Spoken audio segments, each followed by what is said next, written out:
buenas tardes, estimados televidentes. Es un placer y un honor que hoy, Día Mundial por los Derechos Humanos, nos acompañe en los estudios de la Mesa Redonda Paulo Abrão, secretario de Justicia de Brasil, quien recientemente ha llegado a Cuba acompañando las Marcas por la Memoria. Este es un proyecto que se acompaña de un grupo de documentales que muestran lo que han sido las caravanas de la amnistía. Pero de eso vamos a hablar exactamente con nuestro invitado, Paulo Abrão, secretario de Justicia de Brasil. Muy buenas tardes, ministro, gracias por estar con nosotros.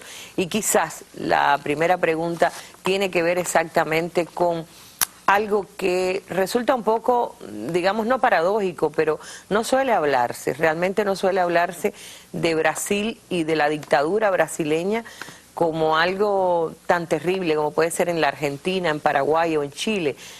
A veces parece que no hubo dictadura en Brasil. ¿Por qué cree usted que pasa eso? ¿Cuál es la verdad en relación con la dictadura brasileña? Bien, aquí tenemos dos aspectos muy importantes. El primer aspecto está relacionado al tiempo que los sectores más conservadores brasileños empezaron a construir un olvido y instalar en la sociedad una ética del olvido. Y entonces la visibilidad de las víctimas no fue implementada por los medios de comunicación, no fue implementada por la educación en las escuelas, y así muchos piensan que en Brasil no se ocurrió una dictadura. En verdad tuvimos 21 años de una dictadura muy terrible que ha resultado en más de 30.000 víctimas que fueron torturadas, desplazadas, que fueron exiladas, banidas de Brasil, obligadas a vivir en el exilio en otros países durante todo ese tiempo. Otra cuestión se relaciona con la medición de la violencia de una dictadura. Y aquí, en verdad, tenemos que tener muy claro que la violencia de una dictadura no se mide por medio de la cantidad de muertos o de desapariciones. La violencia de una dictadura se mide por medio de una cultura autoritaria que se proyecta en el tiempo y que incluso implementa un régimen de imposición del miedo, de imposición del olvido, de imposición de invisibilidad de las víctimas. Y desde esta perspectiva, la dictadura brasileña fue muy violenta.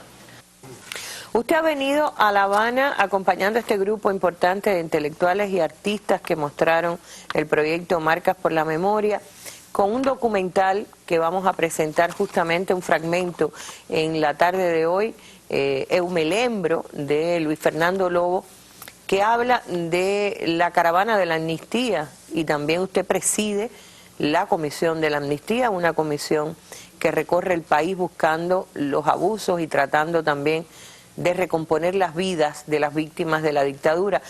Y uno se entera por estos propios materiales que existió una ley de la dictadura en 1979 llamada la Ley de la Amnistía, una ley que ustedes repudian, y uno se pregunta en qué consiste la contradicción o por qué una ley que es repudiada por las víctimas de la dictadura es la que le da al propio tiempo nombre a la comisión que trata de reivindicar a esas personas en la vida pública brasileña. En Brasil la amnistía tiene un otro sentido. En los países hispanohablantes en general, nosotros siempre tenemos que explicar eso, porque para ellos la amnistía está relacionada con olvido, con impunidad, y para nosotros la amnistía está más relacionada con un sentido de reparación, de lucha por recomposición de los derechos de las personas que fueron perseguidas políticas, las personas que tuvieron sus derechos retirados por medio de un estado de excepción.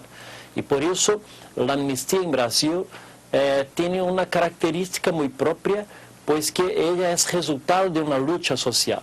Las personas se fueron a las calles para obligar al Estado dictatorial a aprobar una ley que en verdad era una ley de reparación a todos los que estaban presos, o los presos políticos, los que estaban exilados, los que habían sido retirados de sus empleos formales dentro del Estado.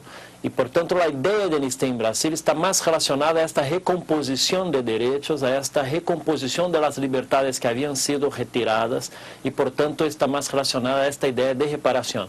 Por eso que hoy la comisión que promueve estas políticas públicas de memoria, estas políticas públicas de reparaciones económicas, morales, colectivas, para todos aquellos que fueron atingidos por actos de secesión, se llama Comisión de Amnistía. Abrao, ¿tiene que ver la creación de la Comisión de Amnistía con la llegada al poder de Dilma Rousseff y el hecho de que ella misma fue víctima, fue torturada, sufrió prisión política durante la dictadura? En verdad, las comisiones de reparación fueron creadas por los primeros gobiernos civiles postdictatoriales en Brasil. El gobierno Cardoso ya había creado una comisión específica para muertos y desaparecidos políticos y después la propia comisión de amnistía. Más reciente, la presidenta Dilma ha creado la Comisión Nacional para la Verdad. Entonces hoy en Brasil tenemos 3 comisiones que están trabajando con la temática de la producción de la memoria histórica, con la búsqueda de la verdad, que es la Comisión de Amnistía, la Comisión de Muertos y Desaparecidos Políticos y la Comisión Nacional de la Verdad. En la última campaña presidencial en Brasil hubo también una campaña mediática muy fuerte por los sectores aliados de la oligarquía y los sectores más vinculados a los militares en el sentido de negar la criminalidad de la dictadura, incluso trataron de negar el hecho de que la propia candidata presidencial, la presidenta Dilma Rousseff, hubiera sido víctima de este hecho. ¿Cuál es la verdad que ha podido desentrañar tanto la Caravana de la Amnistía como la Comisión por la Verdad? El gobierno Lula y el gobierno Dilma tienen un compromiso muy claro con la búsqueda de la verdad y con la superación de todos los obstáculos que estén en frente a la afirmación de los derechos de las víctimas. Y por eso han empezado un campo nuevo denominado justicia de transición, que abrange mecanismos que envuelven la búsqueda de reparación, la búsqueda de la verdad, la justicia para las víctimas y también las políticas oficiales de memoria, para que se retiren las víctimas de la invisibilidad, se coloquen ahora, se dé la voz para aquellos que tuvieron sus voces caladas en el pasado y por medio de eso a realizar cambios culturales en la sociedad.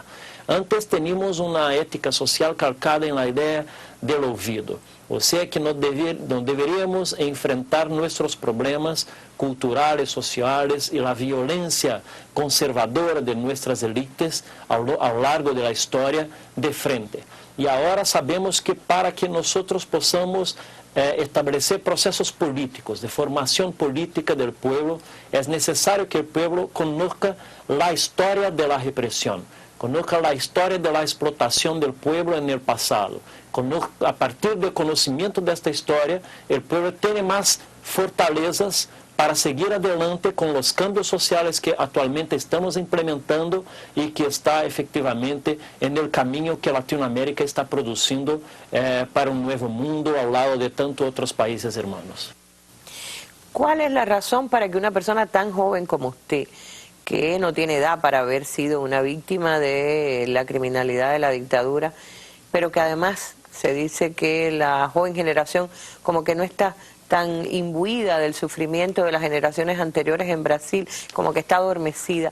¿Cuál es la razón para que un hombre tan joven como usted esté al frente de un proyecto como este de la búsqueda de la verdad, la Comisión de la Amnistía? Yo fui convidado por el gobierno Lula. Estaba en mis actividades docentes en la universidad y fui convidada para el gobierno Lula para implementar una serie de nuevas políticas en materia de memoria en Brasil, por medio de la presidencia de la Comisión de Amnistía. De hecho, yo no viví la dictadura, pero efectivamente fui afectado por ella dentro de mi formación escolar cuando yo era un niño.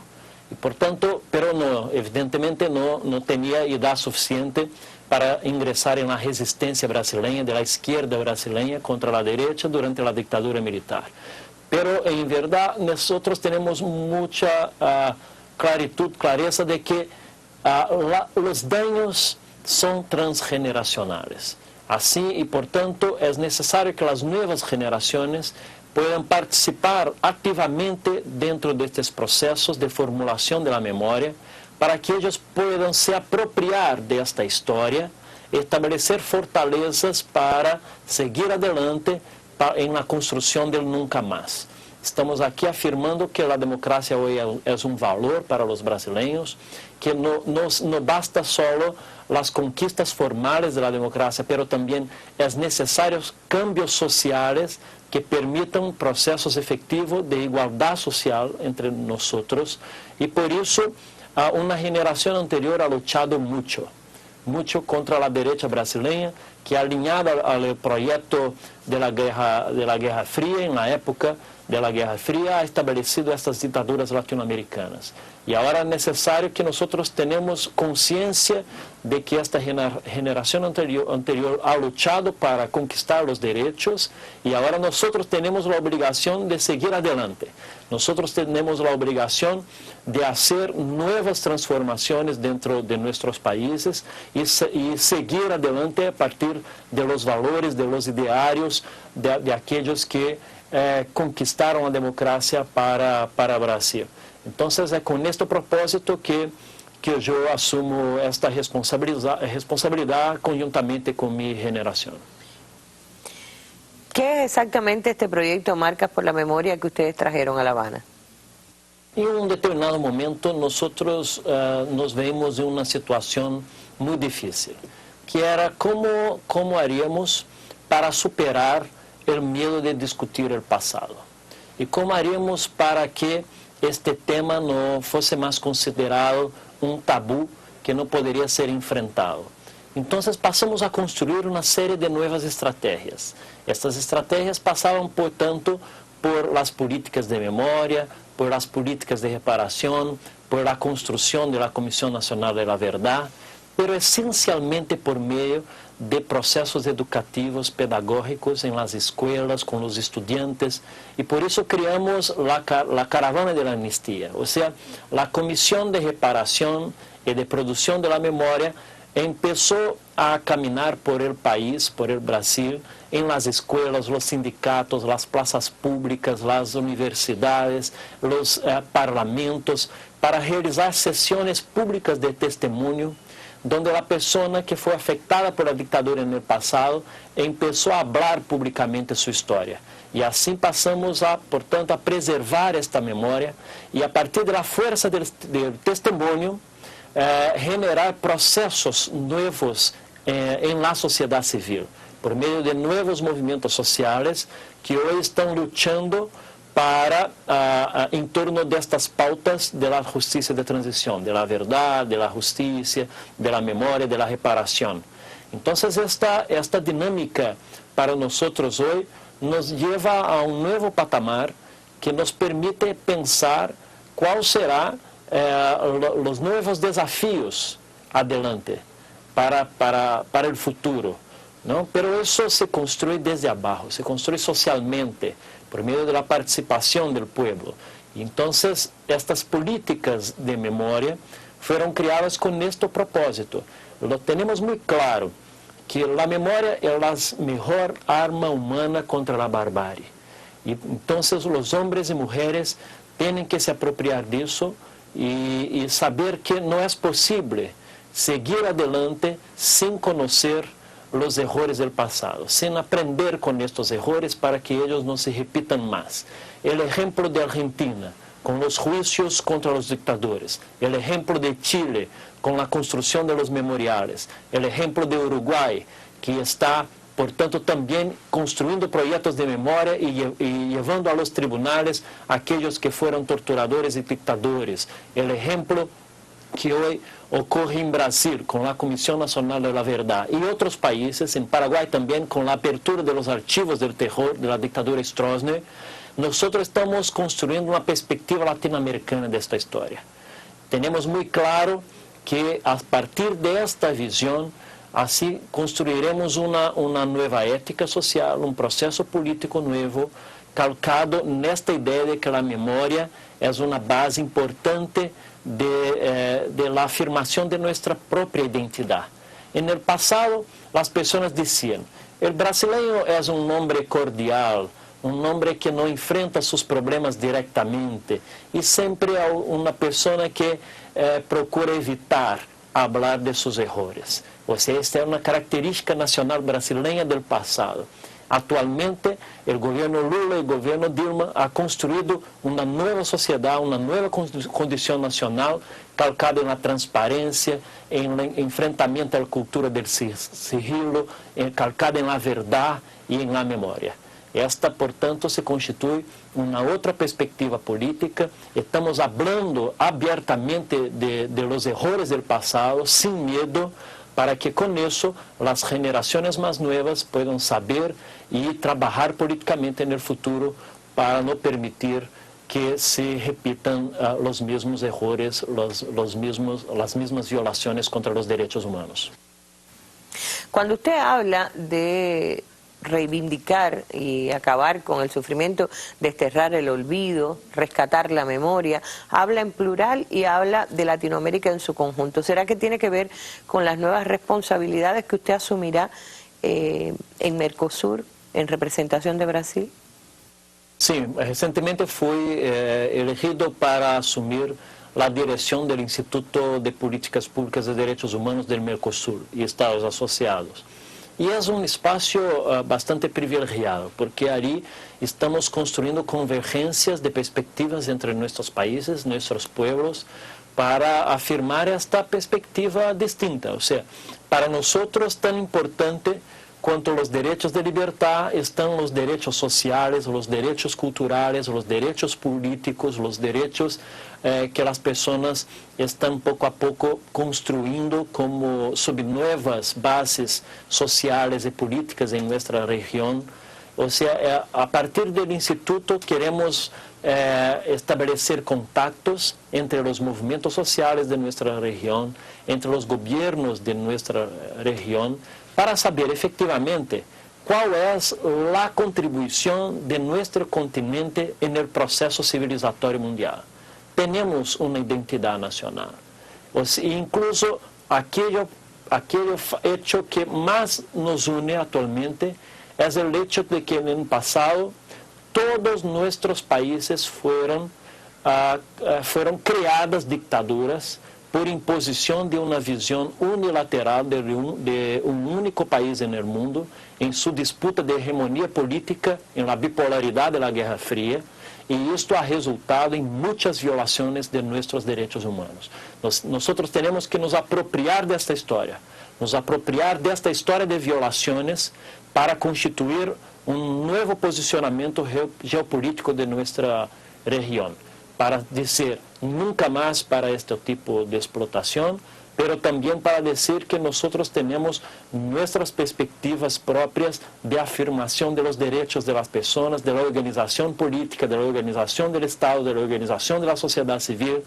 Y creo que solo así, por medio de estas formaciones de identidades entre nuestros pueblos, podremos construir una idea efectiva de justicia global, de una ciudadanía global, de una justicia sin fronteras, donde los derechos de las personas deben ser protegidos independientemente de donde ellas estén. Y fundamentalmente nuestras soberanías, nuestros países deben ser respetados siempre. Y es por eso que teremos ahí una gran oportunidad de un nuevo trabajo después de ter pasado 8 años trabajando dentro del gobierno brasileño. Bueno, le agradezco muchísimo que nos haya acompañado en un día como hoy, Día Mundial de los Derechos Humanos, para hablar de la experiencia brasileña en la búsqueda de la verdad, en acabar de reivindicar también a las víctimas de la dictadura y devolverlas a su justo lugar. Gracias por haber estado. Se los reitero, yo agradezco personalmente también a Marilia Guimaraes que nos haya recomendado esta conversación con Paulo Abrao, secretario de Justicia del Gobierno de Brasil, quien en breve también asumirá un cargo similar en el Mercosur, y ya estamos en condiciones de mostrarles 33 minutos aproximadamente del documental Un Melembro, de Luis Fernando Lobo. Se trata de un audiovisual desgarrador, Las peores imágenes no están en el segmento que hemos escogido por el propio horario en que se transmite la mesa, pero hay imágenes realmente tenebrosas de lo que fue el abuso de la dictadura contra sus víctimas en aquel momento en que se extendía la transnacional del terror auspiciada por Washington y la Escuela de las Américas por todo el continente. Cuando usted o yo éramos adolescentes y jóvenes que íbamos a la escuela tranquilamente, que nos divertíamos en nuestra temprana juventud, estaban muriendo los jóvenes contemporáneos con nosotros prácticamente de todo el Cono Sur. Y participaban en esa operación, recuérdelo, los agentes de origen cubano de la Operación Cóndor. Así que estos testimonios que lo van a estremecer seguramente tienen mucho que ver con la historia de Latinoamérica y por qué tanta rebeldía que terminó convirtiendo a esos países también en el seno de acogida de nuevos proyectos revolucionarios. Reitero, los dejo con este fragmento bastante sintético, es un sumum de lo que son los testimonios y porque además cierra con la reivindicación de lo que fue João Goulart, presidente legítimo del Brasil, que fue sacado por la fuerza de las armas por una dictadura militar en 1964 para asumir a Brasil en la noche oscura de la dictadura hasta el año 1985. Hasta un nuevo encuentro en la Mesa Redonda. Muy buenas tardes.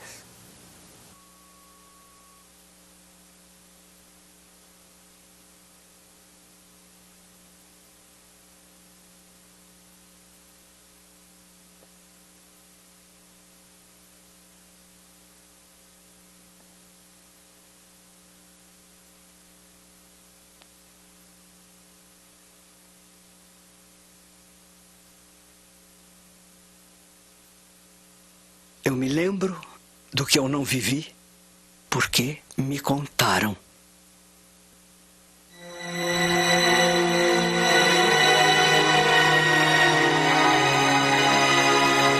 É absurdo. Isso não sai da sua cabeça. E tem uma coisa que eu repito sempre, que os torturadores tinham toda a razão. A marca de tortura não passa. A marca de tortura não passa, não passa. Já faz 40 anos e a gente vai sentindo a mesma coisa e vai ficando ruim.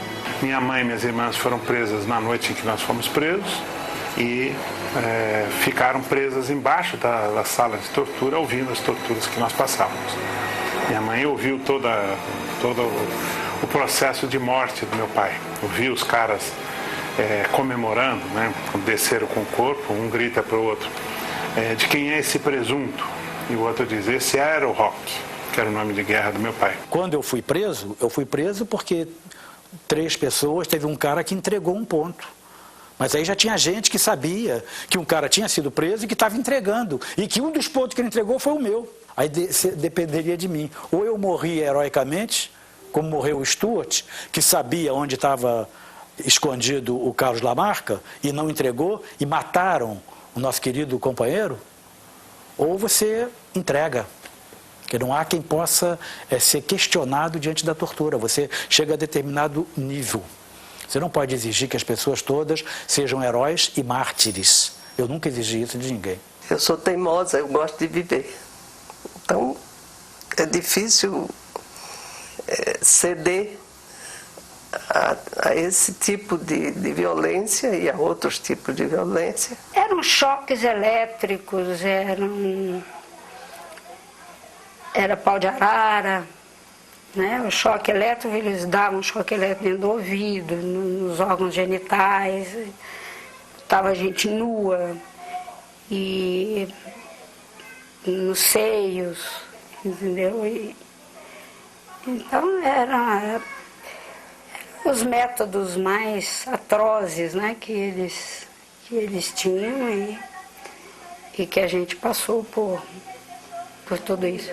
Os mais diferentes tipos de tortura, a cadeira do dragão, a geladeira, choque elétrico, enfim, todo tipo de tortura que se pode imaginar, fomos submetidos. Não só eu, Haroldo, Elza de Lima Monerá e os outros companheiros que estiveram presos, fomos vítimas dessa tortura. Eu fui presa aos 23 anos, tinha 1 ano de casamento e um bebê de 1 mês. E o meu bebê foi tirado de mim, claro, e eu resisti, fui presa pelo Esquadrão da Morte. Na manhã do dia seguinte à nossa prisão, eles me tiraram para me fuzilar, né, que era uma simulação de fuzilamento para amedrontar. E ao mesmo tempo para eu não ficar sendo testemunha do que eles iriam fazer com meu pai. Só que eles levaram para a floresta para fuzilar, não aconteceu nada, porque para mim, naquele momento, morrer ou viver era uma questão de decisão deles, não dependia de mim. Eu não iria ceder, né? E eles, na volta para o DOI-CODE, eles pararam na padaria para tomar café. Eu fiquei dentro do carro, lá algemado, e vi numa banca de jornal a notícia, né, na Folha da Tarde, a notícia de que meu pai tinha sido morto ao resistir à prisão. Tá a foto dele, morre, assassino, não sei o quê, né? E aí eu volto para o DOI-CODE e ele estava lá ainda sendo torturado, né? E eu voltei para ser interrogado, ouvindo os gritos dele na tortura. Aí veio esse torturador e disse, aqui ninguém fica doente. Porque eu acho que tinha uma febre muito alta, passava muito mal cada vez que eles me levavam lá e me tiravam a roupa, eu passava muito mal.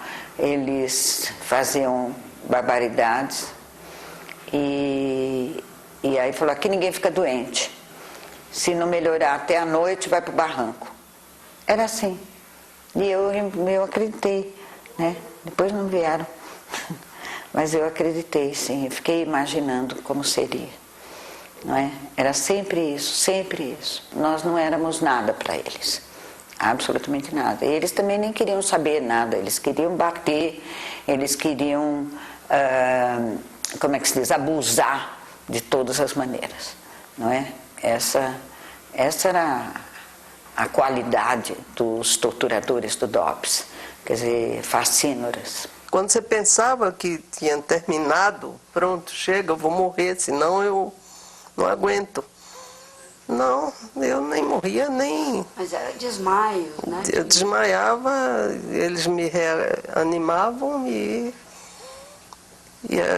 a tortura continuava. O que aconteceu mesmo, de pior mesmo, foi no último dia, né, da minha tortura, no qual eu fui torturado 23 horas seguidas.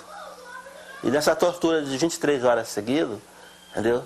Eu tive a oportunidade, me acoplaram um fio elétrico no meu pé, no dedo do pé, um fio elétrico no meu pênis, um fio elétrico nos dedos da mão, entendeu?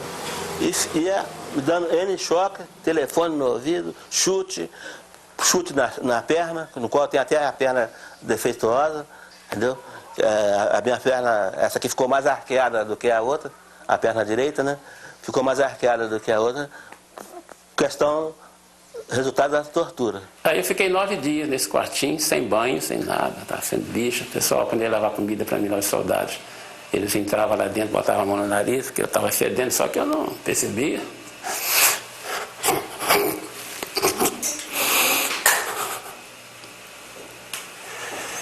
Eu saí do DOPS com 38 quilos. Era só os ossos.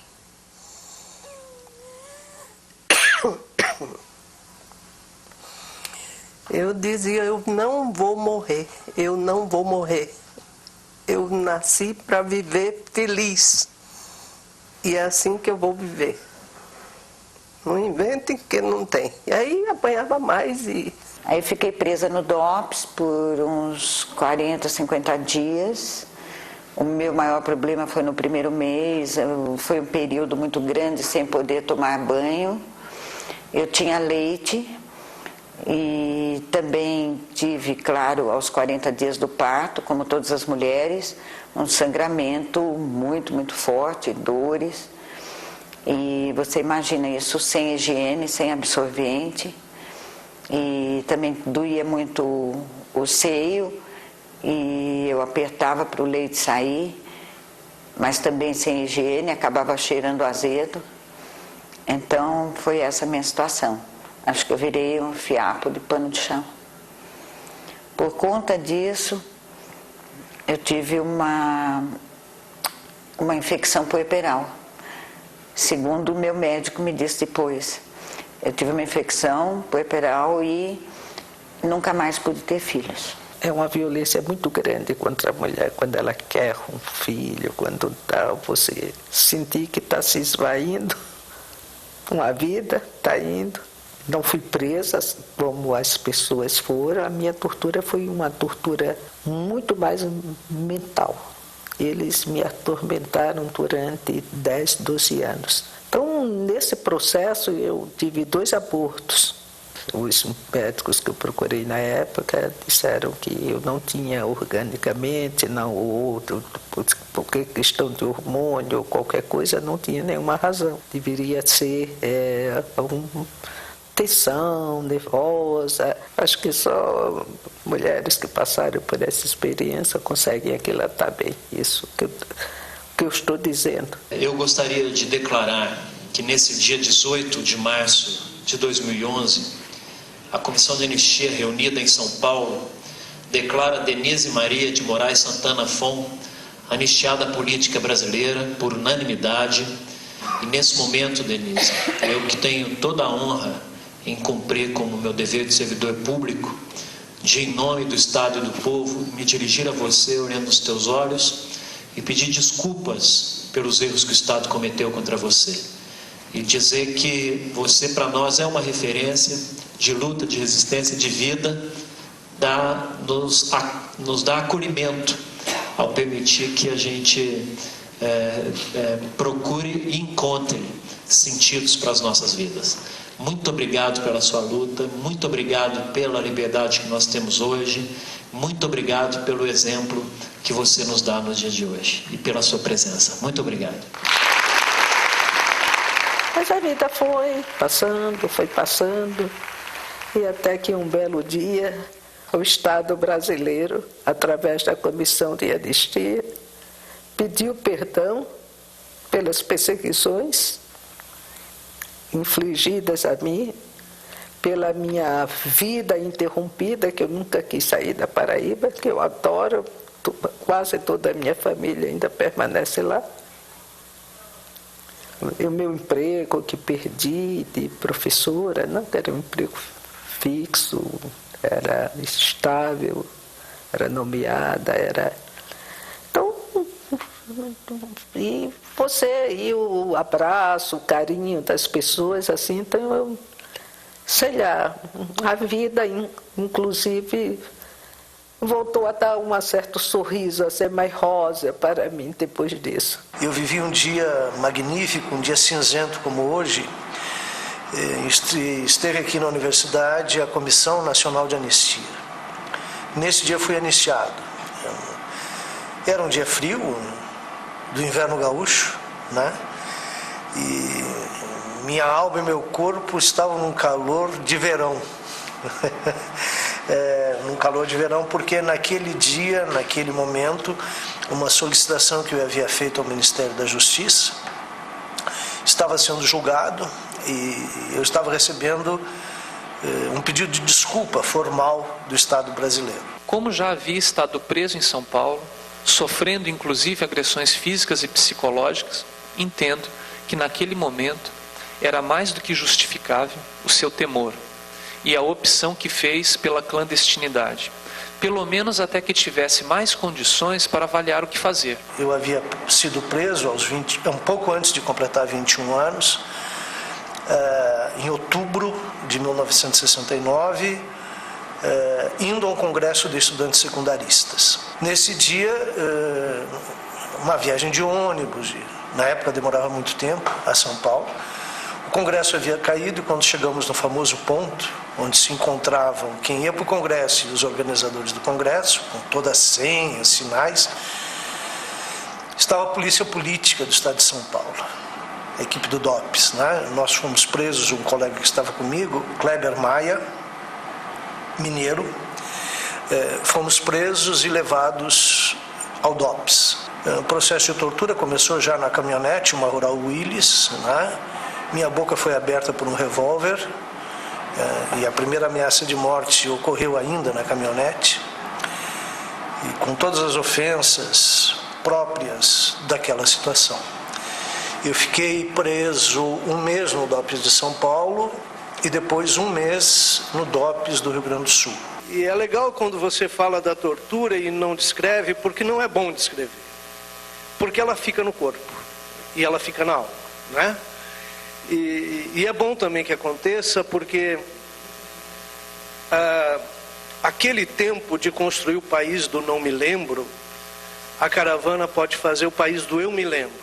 E não quero nunca mais que aconteça. Nós queremos, em nome do Estado, em nome do povo brasileiro, lhe pedir desculpas oficiais pelos erros que o Brasil cometeu contra o senhor. As nossas homenagens e que o senhor possa continuar como essa referência para a nossa juventude no seu grande trabalho de educador. As nossas homenagens, muito obrigado pela sua presença aqui conosco. Minha família estava toda presente desde meu pequeno netinho de alguns meses, ao neto de 8, 9 anos, que disse que foi, ainda hoje ele me disse que aquela foi uma das manhãs mais cansativas da vida dele. Se foi cansativa para ele, com seus 8 anos, para mim foi de uma emoção quase inigualável, quase tão grande, ou talvez tão grande, quanto o nascimento do neto e dos filhos, né? De certa maneira, eu me sentia nascendo para a cidadania ao completar 60 anos de idade. São pessoas que há muito tempo aguardam, por parte do Estado, um gesto de reconhecimento, um gesto de carinho, um gesto de atenção. Cidadãos que nunca romperam o seu amor pela sua pátria, pela sua nação, pelo seu país, a despeito de tudo o que esse Estado fez contra elas. Portanto, é um momento de muita emoção, com uma carga emocional muito significativa, mas que recompõe e que restaura para aquele cidadão o orgulho e o sentimento de felicidade para viver no seu país, um país que mesmo tanto tempo depois, reconhecendo esses erros, entende que é preferível a justiça tardia do que a injustiça permanente. A tortura é um crime contra a humanidade. Peço licença para a requerente para falar um pouco sobre o que ela passou na prisão. Lembrar é necessário. Lembrar para nunca mais esquecer. Quem esquece não luta pelo fim de tal atrocidade. Portanto, por mais doloroso que seja a lembrança, ela é necessária. Diz a requerente que, na cadeira do Dragão, foi agredida com socos no estômago. Fizeram um fuzilamento simulado, puseram-na em situações impossíveis de serem suportadas por qualquer ser. Permanecia nessas posições por horas até que caísse. E então recomeçavam as intermináveis e cruéis sessões de tortura. Meu irmão não acreditava que existisse tortura no Brasil. Eu discutia com ele poucos dias antes da minha prisão. Quando eu fui presa, ele tinha um amigo militar.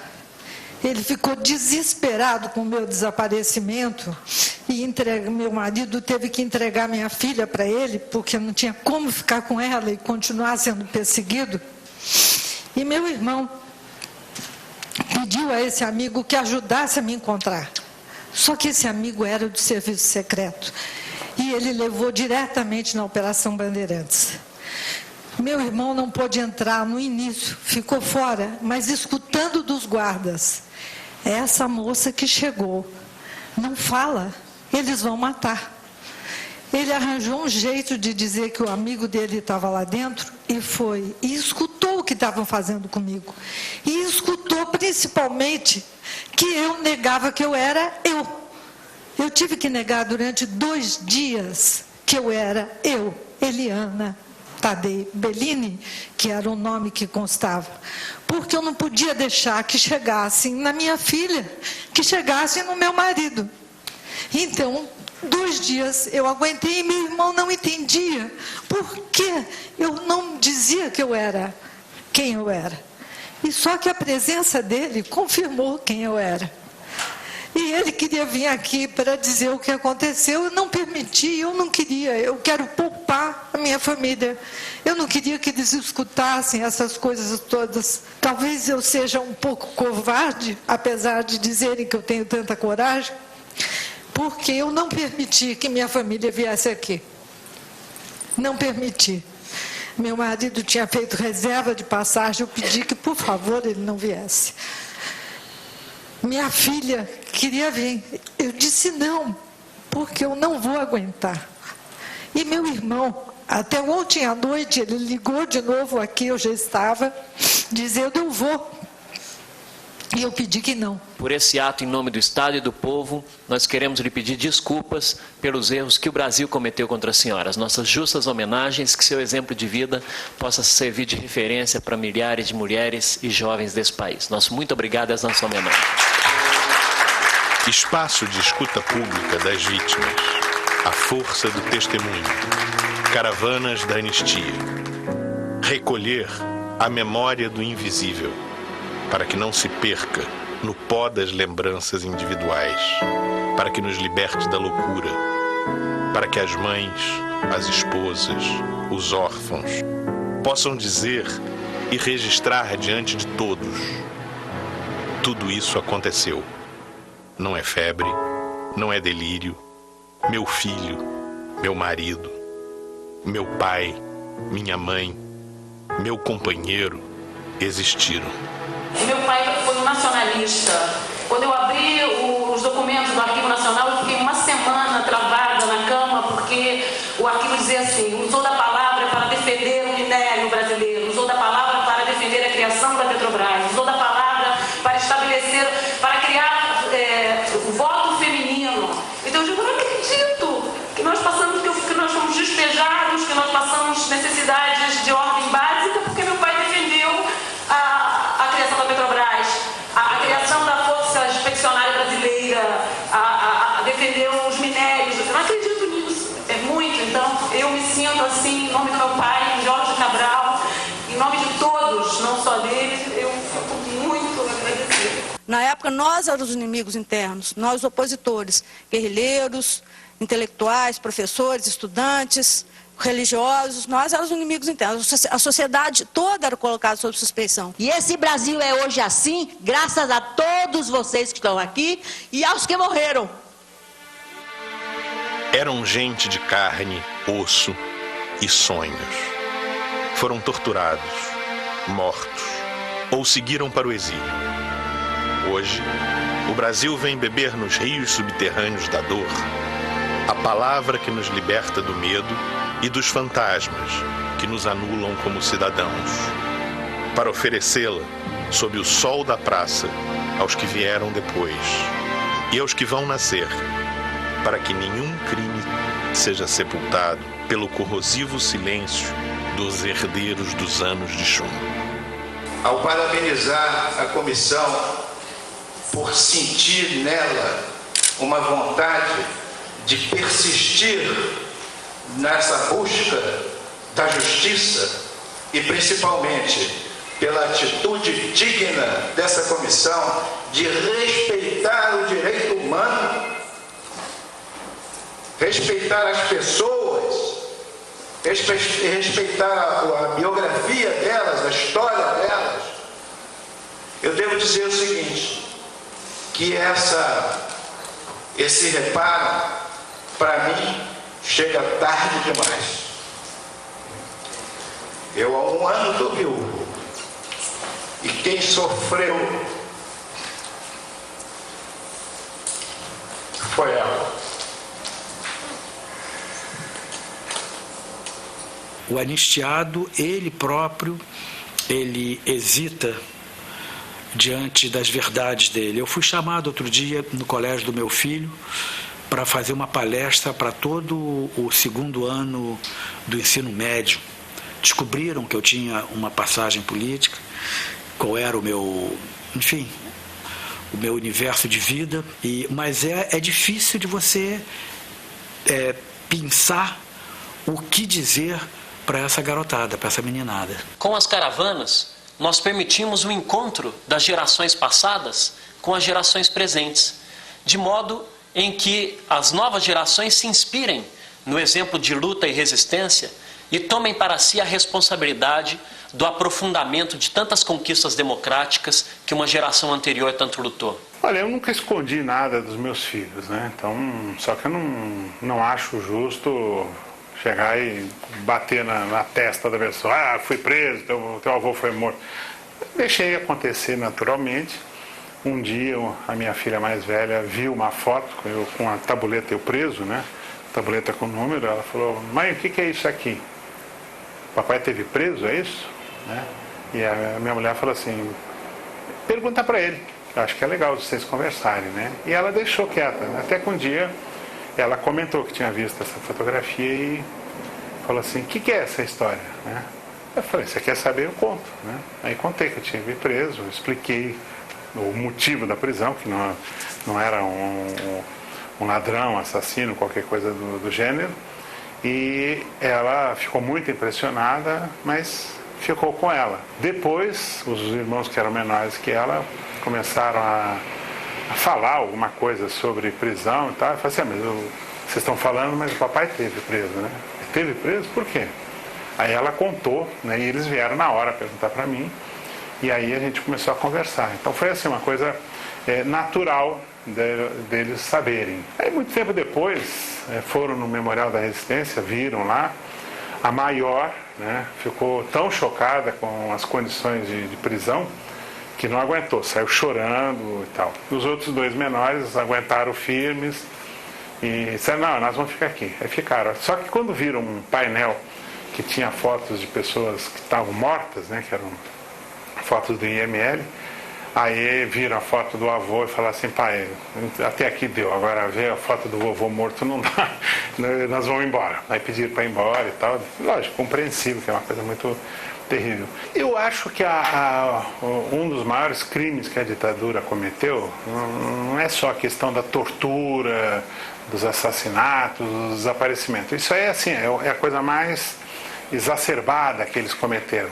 Eles cometeram muitos crimes, mas eu acho que o grande crime que eles cometeram foi o obscurantismo, a censura, a coisa de não permitir que as pessoas soubessem, né? Então, não permitir que a pessoa soubesse o que estava acontecendo na rua de trás da sua casa, por medo, é um crime. E isso leva as pessoas e os filhos dessas pessoas a não saber o que está acontecendo, a não querer saber por medo. A nação brasileira despertou dividida na manhã de 1º de abril de 1964. Ouvidos atentos ao rádio que anunciava, em sucessivas edições extraordinárias, o governo do presidente João Goulart fora deposto pelas Forças Armadas. Atenção, Brasil! Atenção, Brasil! As tropas do 2º Exército, sob o comando do general Cruel, já sitiaram o estado da Guanabara. Apoiadas por setores sociais conservadores que se opunham às reformas de base, defendidas pelo presidente da República e por setores populares do país, tropas do Exército deram o golpe de Estado. Por volta das 15 horas, a derrubada se consumou e as notícias da vitória da Revolução puderam circular livremente. Depois de um tiroteio entre oficiais e praças, o Forte de Copacabana aderiu à Revolução. E Jango fugiu para Brasília. E ontem à noite saiu para Porto Alegre, acompanhado de desencadearam violenta repressão contra as entidades populares. Incendiaram a sede da UNE. Da Revolução apenas no dia 1º de abril. Quando ao amanhecer, o Rio encontrou a cidade totalmente parada. Rompera-se o Estado de Direito estabelecido pela Constituição de 1946. Verdadeira batalha naval na Avenida Rio Branco e outros pontos da cidade. O presidente da República, legitimamente eleito, foi forçado a exilar-se. Os generais e seus aliados civis usurparam o poder, rasgaram a Constituição e atribuíram-se a legitimidade da boca dos canhões. Defenderei e cumprirei com honra e lealdade a Constituição do Brasil. Caminharemos para a frente com a segurança de que o remédio para os malefícios da extrema esquerda não será o nascimento de uma direita reacionária. Baixaram o primeiro ato institucional para investigar e punir os inimigos do novo regime. Criaram as comissões gerais de inquérito e instauraram os inquéritos policiais militares. Fecharam o Congresso, cassaram os mandatos dos parlamentares opositores, extinguiram os partidos políticos, 7 meses, produziram mais de 500 intervenções em sindicatos de trabalhadores. Seus dirigentes foram destituídos, presos, torturados ou forçados ao exílio. As ligas camponesas foram desbaratadas, seus líderes perseguidos, presos ou mortos. Ficar longe do meu filho, o primeiro ano de vida dele, foi impossível. Até hoje, para mim, é impossível pensar isso. Quando eu saí da prisão, eu fui conhecer meu filho. O que merecem pessoas que tiram os filhos das mães, que não permitem que se amamente. O que merece esse tipo de pessoa? O que merece quem acha que abusar de você nessa situação não é interessante? Então, é muito complicado isso. Até hoje, acho que não só na minha cabeça, no meu coração, mas o que representa, o que fizeram com tanta gente, e coisas muito piores do que fizeram comigo na história do Brasil.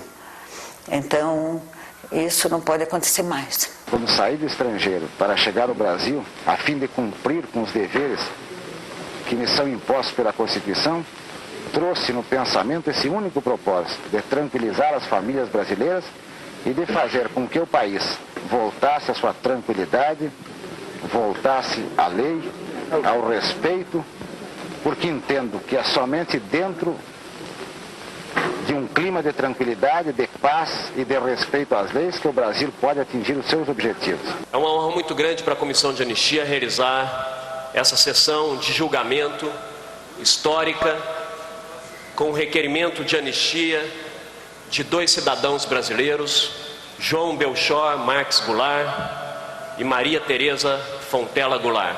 O presidente João Goulart, que defende com ardor as reformas de base, principalmente a reforma agrária, comparece à grande concentração popular e ali expõe os altos propósitos do seu governo nesse sentido. Nós não poderíamos deixar de apreciar nessa ocasião, na data da República, o requerimento de anistia do presidente João Goulart.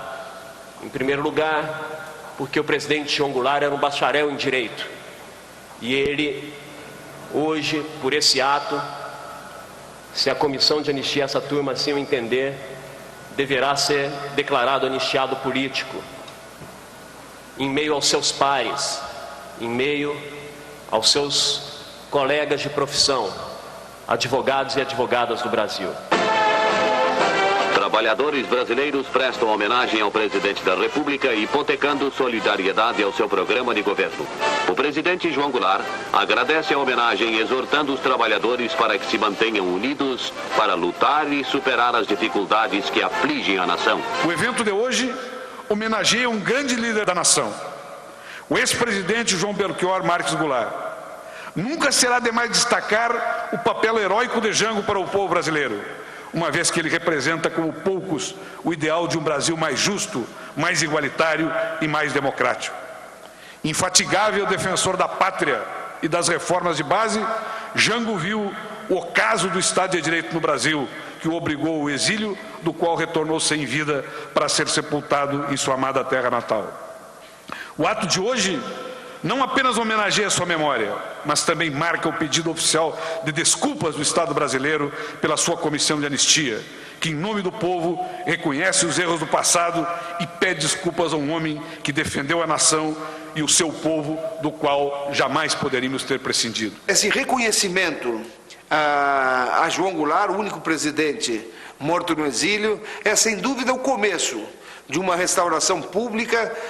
E eu acho que Jango teve nesse reconhecimento uma parte da sua recomposição na história.